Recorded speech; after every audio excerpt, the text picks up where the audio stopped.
Hamsadhwani charitable trust ద్వారా online సంస్కృత పాఠాలను అనుసరిస్తున్నటువంటి విద్యార్థులకు శుభాశీస్సులు. ఈరోజు ఒక నీతి శ్లోకాన్ని నేను చెబుతాను. ఈ నీతి శ్లోకం పదవిభాగం, అన్వయక్రమం, ప్రతిపదార్థం అనే మూడిటితోనూ కూడా మీకు వివరించబడుతుంది. మొట్టమొదటగా శ్లోకం: విద్యా దదాతి వినయం వినయాద్యాతి పాత్రతాం పాత్రత్వాద్ధనమాప్నోతి ధనాద్ధర్మం తతః సుఖం. మరొకసారి శ్లోకం: విద్యా దదాతి వినయం వినయాద్యాతి పాత్రతాం పాత్రత్వాద్ధనమాప్నోతి ధనాద్ధర్మం తతః సుఖం. తర్వాత ఈ శ్లోకం యొక్క పదవిభాగం. ఈ శ్లోకంలో ఉన్న పదాలన్నీ కూడా సంధులతో కలిసి ఉంటాయి కాబట్టి ఆ సంధుల్ని విడతీసి పదాలని స్పష్టంగా మనం చెప్పుకుందాం. అప్పుడు ఈ శ్లోకంలో ఉన్న పదాలు ఎలా ఉన్నాయనేది మనకి స్పష్టంగా తెలుస్తుంది. విద్యా దదాతి వినయం వినయాత్ యాతి పాత్రతాం పాత్రత్వాత్ ధనం ఆప్నోతి ధనాత్ ధర్మం తతః సుఖం. తర్వాత ఈ శ్లోకంలో ఉన్నటువంటి పదాలని ఒక వాక్యంగా మనం సమకూరిస్తే ఆ వాక్యాలు ఎలా ఉంటాయి అనేదాన్ని ఇప్పుడు తెలుసుకుందాం. దాన్ని పదాన్వయ క్రమం అంటారు. దీనివల్ల సంస్కృత భాషని మనం మాట్లాడుతున్నట్టే. అది ఎలాగో చూద్దాం.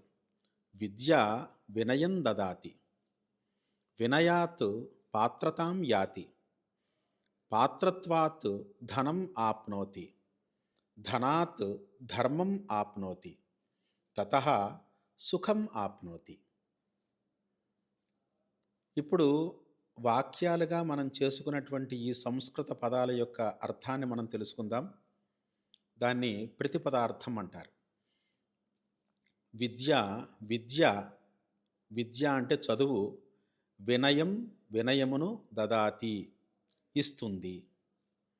వినయాత్ వినయము వల్ల పాత్రతాం పాత్రతను అనగా ఒక వ్యక్తిత్వాన్ని యాతి పొందుతాడు. పాత్రత్వాత్ పాత్రత వలన అనగా వ్యక్తిత్వం వల్ల ధనం ధనమును ఆప్నోతి పొందుతాడు. ధనాత్ ధనము వలన ధర్మం ధర్మమును ఆప్నోతి పొందుతాడు అనగా ధర్మాచరణ చేయగలిగే సామర్థ్యం గలవాడవుతాడు. తతః ఆ ధర్మం వలన సుఖం సుఖమును ఆప్నోతి పొందుతాడు.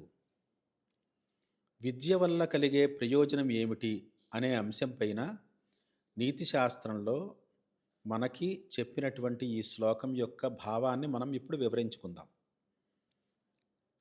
విద్య అనగా చదువు వినయాన్ని ఇస్తుంది.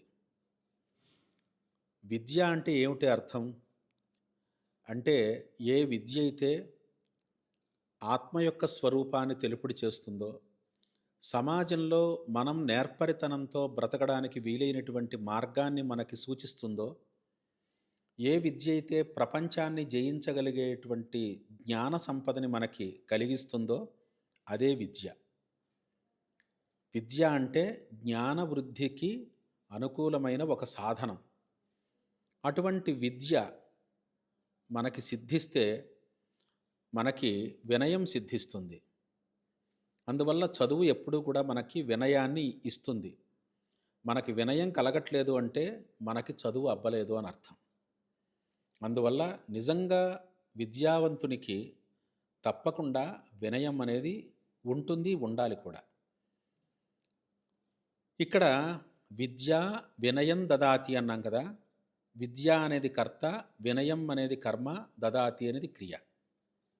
దీని తర్వాత వివరిస్తాను. అయినా కూడా ఊరికే ఇక్కడ నేను తెలుపుడు చేస్తున్నాను. కర్త కర్మ క్రియలతోటి ఒక వాక్యం ఉంటుంది అన్నదానికి ఇదొక నిదర్శనం. అందువల్ల చదువు వినయాన్ని ఇస్తుంది. వినయం వల్ల మనిషి దేన్ని పొందుతాడు అంటే, మంచి వినయం కలిగి ఉంటే వాడు మంచి వ్యక్తిత్వాన్ని పొందుతాడు. ఎప్పుడూ కూడా ఒక మంచి వ్యక్తిత్వం దేనివల్ల వస్తుంది? మనిషిలో ఉండే వినయం బట్టి వస్తుంది, వినయాన్ని బట్టి వస్తుంది. ఒక వినయాన్ని బట్టి ఈ వ్యక్తి చాలా మంచి క్యారెక్టర్ గలవాడు, మంచి వ్యక్తిత్వం గలవాడు అనేది నిరూపితం అవుతుంది. అటువంటి మంచి వ్యక్తిత్వం వల్ల, మంచి క్యారెక్టర్ వల్ల ఏమొస్తుంది అంటే ధనం వస్తుంది. లోకంలో ఒక మనిషిని చూసి ఉపకారం చేస్తున్నారు అంటే ఆ మనిషిలో ఉండే మంచితనం, ఆ మనిషిలో ఉండే వ్యక్తిత్వం. ఇవాళ రాజ్యాల్ని ఏలేటువంటి ప్రభువులు కూడా, మన దేశాన్ని పరిపాలించే ప్రభువులు కూడా వాళ్ళ యొక్క వ్యక్తిత్వం వల్లనే ఇతర దేశాల నుంచి ఉపకారాల్ని పొందుతున్నారు. ఒక దేశానికి ఇంకో దేశం ఉపకారం చేస్తోంది అంటే ఆ దేశం యొక్క మంచితనం, ఆ దేశానికి ఉన్నటువంటి గొప్ప కీర్తి, వినయం. అటువంటి వినయం వల్ల ఒక మనిషి కావచ్చు, ఒక దేశం కావచ్చు గొప్ప ప్రయోజనాన్ని పొందుతారు. అందువల్ల మంచి క్యారెక్టర్ వల్ల, అంటే మంచి వ్యక్తిత్వం వల్ల ధనం అనగా మంచి మంచి ప్రయోజనాలు ఏర్పడతాయి. ధనం అనే దానికి ప్రయోజనం అని అర్థం. తనకు కావలసినటువంటి సౌకర్యాలు కానీ, ప్రయోజనాలు కానీ అన్నీ కూడా మంచి వ్యక్తిత్వం వల్లే అవి సిద్ధిస్తాయి. అందువల్ల మంచి వ్యక్తిత్వం వల్ల ధనాన్ని, అంటే చక్కని ప్రయోజనాన్ని పొందుతాడు మనిషి. ధనం వల్ల, అంటే చక్కని ప్రయోజనాల్ని పొందుతుంటే వాడు ఏం చేయగలడు అంటే ధర్మం చేయగలడు. లోకంలో ఏదైనా ఒక ధర్మం చేయాలి, ధర్మ కార్యక్రమాలు చేయాలి అని అంటే, సామాజిక సేవలు చేయాలన్నా, లేకపోతే ఏదైనా ఆధ్యాత్మిక కార్యక్రమాలు చేయాలన్నా, లేదా ధార్మిక కార్యక్రమాలు చేయాలన్నా, ఏం చేయాలన్నా కూడా మనిషికి అంగబలం, అర్థబలం చాలా అవసరం. అవి ఎప్పుడు వస్తాయి? ఆ మనిషిలో ఉండేటువంటి చక్కని వ్యక్తిత్వాన్ని బట్టి వస్తాయి. చక్కని వ్యక్తిత్వాన్ని బట్టి ధనం వస్తే, ధనం వల్ల తను అనుకున్నటువంటి ఏ పనినైనా తాను చక్కగా చేయగలుగుతాడు. సామాజిక కార్యక్రమాలు లేదా ధార్మిక కార్యక్రమాలు ఏవైనా చేయగలుగుతాడు. అందువల్ల ధనం వల్ల ధర్మం అనేది వస్తుంది, ధర్మం అనేది సిద్ధిస్తుంది. అందువల్ల ధనం వల్ల ధర్మాన్ని పొందుతాడు, అంటే ధర్మ కార్యాలు చేయగలిగే సామర్థ్యాన్ని పొందుతాడు అని అర్థం. అటువంటి ధర్మం వల్ల ఏం కలుగుతుంది అంటే సుఖం కలుగుతుంది.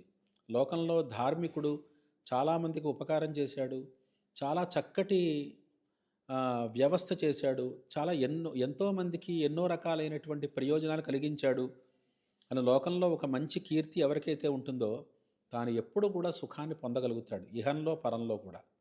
అందువల్ల విద్య వల్ల వినయం, వినయం వల్ల పాత్రత అనగా మంచి వ్యక్తిత్వం, వ్యక్తిత్వం వల్ల సమాజంలో అంగబలం, అర్థబలం అనేటువంటి ప్రయోజనం, అటువంటి ప్రయోజనం వల్ల ధర్మకార్యసిద్ధి, ధర్మకార్యసిద్ధి వల్ల చక్కని కీర్తి, అటువంటి కీర్తి వల్ల సుఖం అనేది మనిషికి ఏర్పడుతుంది. కనుక అన్నిటికీ మూలం విద్య, చక్కని చదువు. అటువంటి చదువుని మనం ప్రధానంగా అభ్యసించాలి, అటువంటి విద్యను అభ్యసించాలి, జ్ఞానం కోసం మనిషి పరితపించాలి అని ఈ శ్లోకం యొక్క అర్థం. ఇప్పుడు విద్యా వినయం దదాతి అన్నప్పుడు విద్యా కర్త, వినయం అనేది కర్మ, దదాతి అనేది క్రియ. అంటే విద్య అనే పదం కర్తని బోధించే పదం. విద్య ఏం చేస్తోంది అంటే ఇస్తోంది. దేనిని ఇస్తోంది? దేనిని అంటే కర్మ, దేనిని అంటే ఒక ప్రయోజనం, అది వినయాన్ని ఇస్తోంది. విద్య వినయాన్ని ఇస్తోంది. మనుష్యుడు యాతి పొందుచున్నాడు. దేనిని పొందుచున్నాడు? పాత్రతాం యాతి, వ్యక్తిత్వాన్ని పొందుచున్నాడు. దేనివల్ల? వినయాత్, వినయం వల్ల. మనిషి వినయం వల్ల పాత్రత్వాన్ని పొందుతున్నాడు, అంటే పాత్రతని పొందుతున్నాడు, అంటే చక్కని వ్యక్తిత్వాన్ని పొందుతున్నాడు. అటువంటి పాత్రతను పొందినటువంటి మనిషి ధనం ఆప్నోతి, ధనాన్ని పొందుతున్నాడు. దేనివల్ల? పాత్రత్వాత్, పాత్రత వలన. ఇప్పుడు మనుష్య అనేది కర్త, ధనం అనేది కర్మ, ఆప్నోతి అనేది క్రియ. పాత్రత్వాత్ అనేది హేతువు. ఏ కారణం ఏమిటి? వాడు ధనం పొందడానికి కారణం ఏమిటి అంటే పాత్రత, అంటే వ్యక్తిత్వం అనేది ఉంది కాబట్టి. అందువల్ల వ్యక్తిత్వం కలిగినటువంటి మనిషి కర్త ధనమును అంటే కర్మని ఆప్నోతి క్రియ అంటే పొందుచున్నాడు. తర్వాత అదే మనుష్యుడు ధర్మం ఆప్నోతి ధర్మాన్ని పొందుచున్నాడు. దేనివల్ల? ధనాత్ ధనం వల్ల. మనుష్య అనేది కర్త, ధర్మం అనేది కర్మ, ఆప్నోతి క్రియ. కారణం ఇక్కడ హేతువు పంచమీ విభక్తి కాబట్టి ధనాత్ అనేది పంచమీ విభక్తిలో ఉండేది. ధనాత్ ధర్మం ఆప్నోతి. తతః దాని వలన. ఇక్కడ తతః అనేది తసిల్ ప్రత్యయాంతమైన అవ్యయం. ఇది శబ్దం కాదు, ఇది 7 విభక్తులతో ఉన్నటువంటి శబ్దం కాదు. అన్ని రకాలుగా కూడా అన్ని చోట్ల ఒకేలా ప్రయోగించబడే అవ్యయం. తతః అంటే దాని వలన. దేని వలన?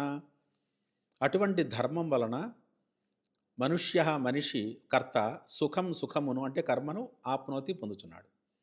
మనుష్య కర్త, సుఖం అనేది కర్మ, ఆప్నోతి పొందుచున్నాడు. తతః అనగా ధర్మాత్ అనర్థం. ఆ ధర్మం వల్ల అంటే అది హేతు అవుతుందన్నమాట. ఈ విధంగా ప్రతి పదాన్ని మనం విచారిస్తే నీతి శ్లోకాల్లోనే మనకి చాలా భాష మనకి వశమైపోతుంది. నీతి శ్లోకాల నుంచే మనం చాలా భాషను నేర్చుకోవచ్చు. ఈ విధంగా మీరు అనుసరించండి. శుభమస్తు. శ్రేయో భూయాత్.